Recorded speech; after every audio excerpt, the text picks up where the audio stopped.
Lieutenant Commander Vex-High had encountered many species during his rotation through the Galactic Defense Academy, but humans remained an enigma wrapped in contradictions. Their homeworld, designated Earth, or as most civilized species called it, Deathworld 7, was a nightmare of crushing gravity, toxic atmosphere, and predators that defied logic. Yet somehow, these creatures had not only survived but thrived enough to qualify for galactic citizenship.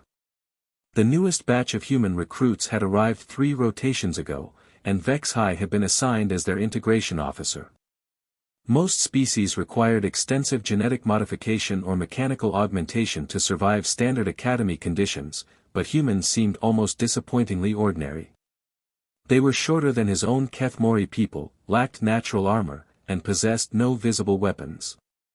Their soft, pink skin looked vulnerable enough that a stiff breeze might puncture it, which made their performance in combat simulations all the more baffling.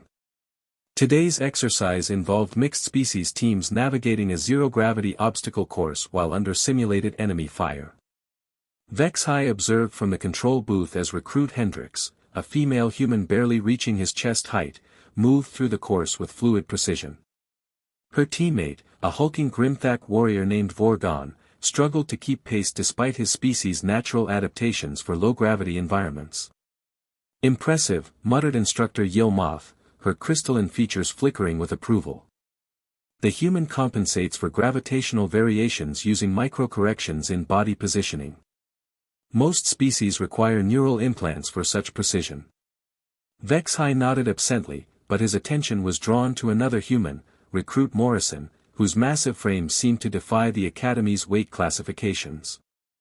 The male moved with deceptive slowness, each motion calculated and economical.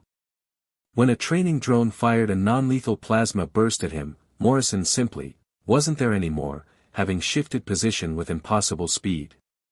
The exercise concluded with Hendrix's team achieving a new Academy record. As the recruits filed out of the simulation chamber, chattering in their strange, guttural language, Vex-High decided it was time for a more direct assessment. "Recruit Hendrix," he called out, his translator rendering his words into their primitive tongue. The human female turned, her predator's eyes meeting his without the submissive lowering of gaze common among civilized species. "Yes, sir. Your performance was adequate. However, I noticed several form deviations that require correction." This was a lie, her form had been flawless, but Vex-High needed to establish dominance. In his experience, physical contact often revealed a species' true nature. He reached out to grasp her arm, intending to demonstrate proper positioning. His 3-fingered hand, each digit capable of exerting enough pressure to crack Grimthak bone, closed around her bicep.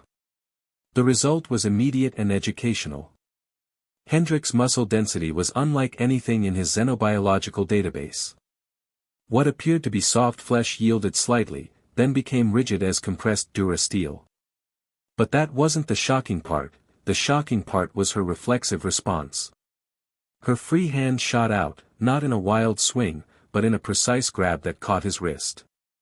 The pressure was gentle, almost conversational, yet Vex-High felt his exoskeleton begin to stress. His shoulder joint, designed to withstand the recoil of heavy plasma weapons, started to separate. "Sir?"